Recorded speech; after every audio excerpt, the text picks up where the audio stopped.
I, 29F, have been married to my husband, 30 meters, who I'll call Alex.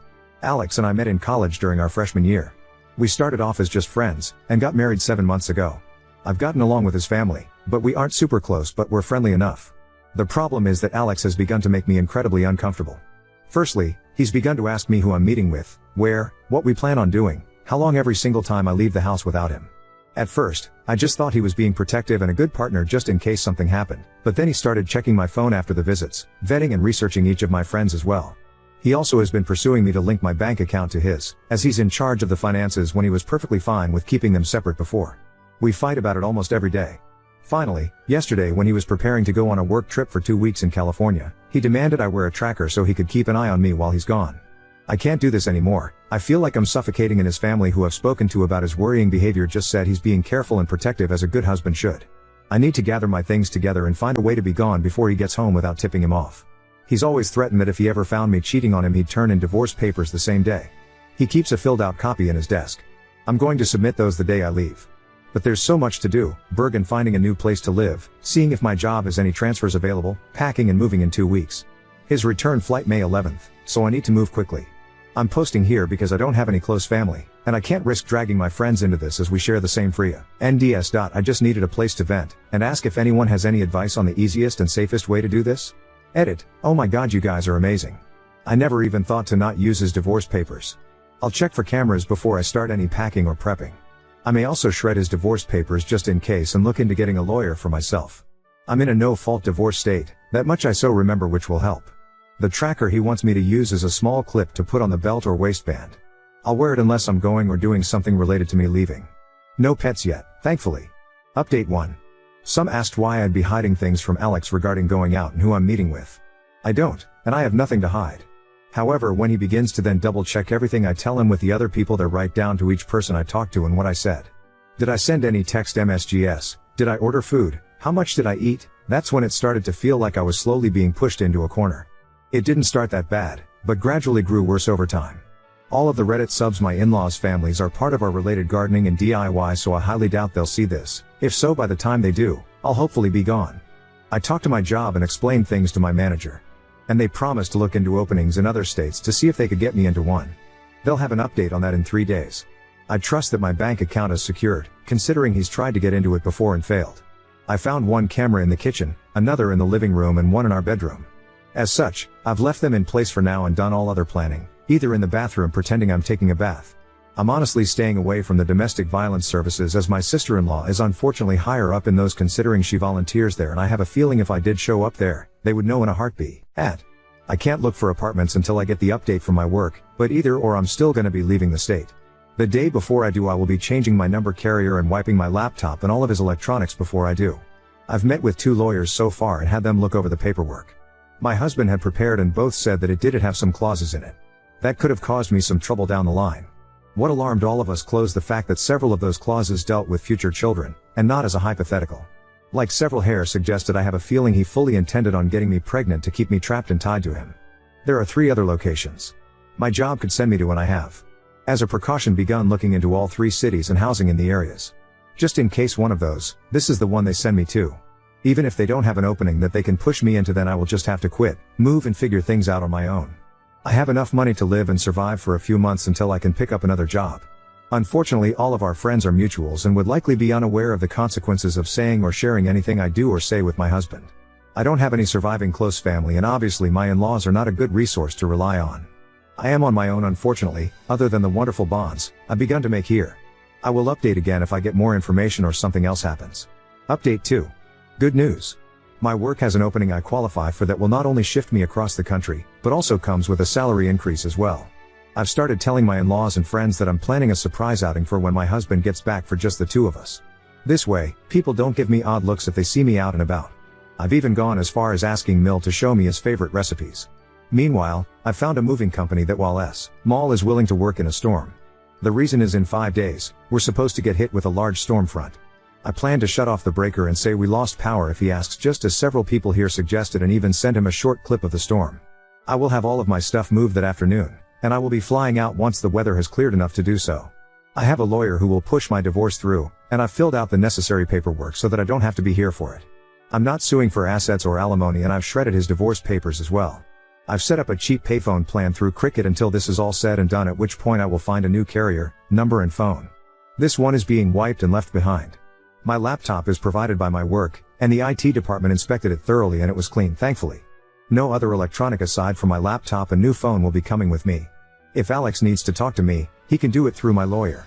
Not sure if anything else will happen. My fingers are crossed that he doesn't think anything's amiss until after I leave, and I'm not turning the breaker back on when I do. He can when he gets home. My work is covering the plane ticket, so that at least is one expense I don't have to finagle in. Update 3.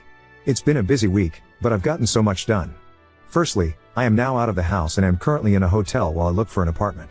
It's a big city, bustling with people no matter where you look. We had a pretty bad storm system hit back home, that actually lasted 2 days. High winds, thunder, lightning and even hail everywhere. I didn't take much from the house, my documents, clothes and important sentimental items. I left all of the furniture and electronics behind. I cleaned the house top to bottom and took pictures on my phone so he couldn't claim I damaged anything when I left. My lawyer has already started divorce proceedings, and my husband will be served on the 8th. His plane is due to land early morning, and the sheriff will be there at the house waiting for him. He is very much about public appearances and reputation. My lawyer will be calling him as well to inform him that I am more than willing to air out everything to the public about his actions if it means securing my freedom from him. I will go to court as long as I must to get this pushed through. I haven't told our friends or his in-laws yet. I will do that while he is on the flight to prevent him from getting wind of it before he's handed the divorce papers. I will be calling around and explaining why we're getting divorced, to try and prevent him from twisting this into somehow being my fault. I don't want him trying to claim I had an affair or something, so I want to get the truth out before he can twist this. I'm doing okay. I'm tired, but yet I feel almost jittery and off-kilter. I keep looking over my shoulder and monitoring what I say even when I don't really need to anymore. Hopefully that will fade soon.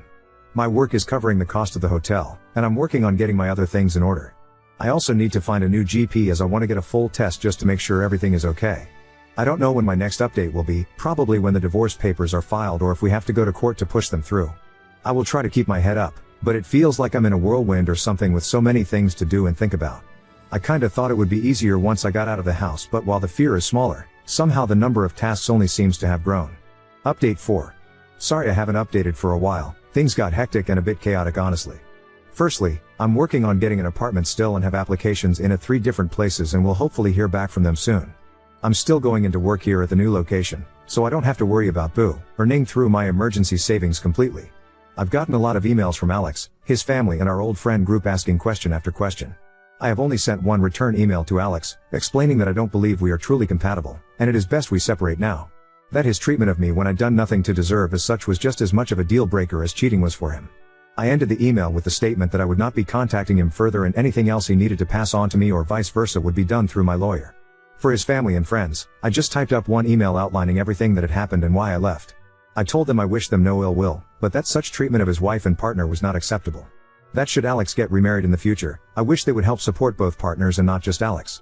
Alex, from what my lawyer told me, was livid when he was served. The sheriff actually ended up booking him for assault on an officer and menacing due to the threats he was shouting. His father bailed him out in a few hours, but with the testimony of the sheriff, my lawyer believes I have a very good chance at getting a restraining order. Alex, upon returning to the house, apparently lost his temper again, breaking the dining table into pieces as well as the TV, and putting several holes in the walls. At least that's what one of the emails from one of our friends reported as Alex called him to help him clean up the mess. My lawyer already has pictures of the house I took, with timestamps as evidence nothing had been damaged by me. My friend reported that Alex tried to claim I'd been the one to trash the house, but the holes in the wall were at head height. Alex is 6 feet 3 inches, and I'm 5 feet 4 inches, so he knew that was false. Either way, taking the pictures definitely will help me. So again, thank you everyone here for the advice because I never would have thought of that on my own. My work won't share details of where I am, as I do work with some higher end clientele who value security and that information won't be gossiped about, and no, I'm not some stripper or escort. I deal with contracts, notary and business management. As such, even if Alex tried to use my work to find me, he wouldn't succeed. Update 5. It may be a while after this until things change. Firstly, no, I didn't bring my car. The public transport here is good enough to use without needing one. I have secured an apartment, and the building has good security. You need a key card to enter, and there is a security guard at a desk right by the entrance to the building. As part of my contract, I gave them a photo of Alex and his family so that even in the off chance they do find me, they won't be let in. The responses I got from the emails varied. His family said I was overreacting, and that I owe Alex an apology for the problems this has caused him. The pending criminal charges puts him at risk of losing his job if he's convicted. Alex sent a long email, apologizing and pleading for me to come home. He said he was worried for me, that he is willing to go to therapy if it will appease me. He wants us to remain together, and he didn't think leaving was an appropriate response to his genuine concern and worry for my health and safety. The friends gave somewhat lacking replies, saying that they didn't think Alex was ever going to hurt me and that I shouldn't be letting my imagination run away wild. As much as I want to say I was surprised by the lack of support, I'm honestly not. He intends to fight the divorce. I am letting my lawyer handle it, and I am also pursuing a protective order as well. Once I got approved for my apartment, I also froze my credit. I've changed my phone carrier and number, as well as making sure none of my documents list Alex as next of kin or POA. Some have asked why I was so paranoid about Alex and his possible future actions. The answer for that actually is what's simple, my grandmother. I love that woman to bits. As a teen, she explained why my grandfather was never around. He was extremely abusive and manipulative, and her generation didn't allow divorce really. She wouldn't have been able to buy a house or get a good enough job to support her and my mother on her own. As such, she endured it, shielded my mom as she could until my grandfather died. When I felt like I may have been overreacting, I remembered how she'd said she'd always wished she'd been able to see grandfather for what he was early on when she may have been able to annul the marriage. Update 6. The divorce is proceeding, but even though I don't need him to agree, and he's not, it means I have to go through the courts to get it approved. As such, it could be upwards of 6 months to push it through even though I'm filing without attempting to claim property, alimony or compensation. I just want a clean break and separation. Alex has attempted to use our friends to reach out to me, as he doesn't want to use my lawyer for communication. He's saying it's disrespectful and cowardly to hide behind my lawyer and not meet him face to face. Alex wrote me a letter that he did pass off to my lawyer, but the contents were him justifying his actions and claiming that in today's time it is dangerous for women to be on their own, which is why he was so intent on trying to keep me safe from harm. He wanted me to understand that he was trying to protect me as best he could and was hurt that I would just lie to him and hide my actions from him related to my dissatisfaction with our marriage and my moving. I didn't reply, because at no point did he apologize. All he did was turn everything around on me as I was being overly dramatic, emotional and cowardly. There was a second letter with Alex's from my sil. Her letter was honestly disturbing and completely justified my misgivings regarding approaching her in any kind of professional capacity. She spent 5 paragraphs detailing how a real abusive relationship looked like and that Alex was the furthest thing from abusive. The details she included were all related to financial abuse and physical abuse. Nothing like what Alex had been doing. She stated that my attempts to smear her brother's name for attention and clout made me the abuser, not him. I haven't really been able to process that, admittedly. Part of me can't help but wonder if she's right.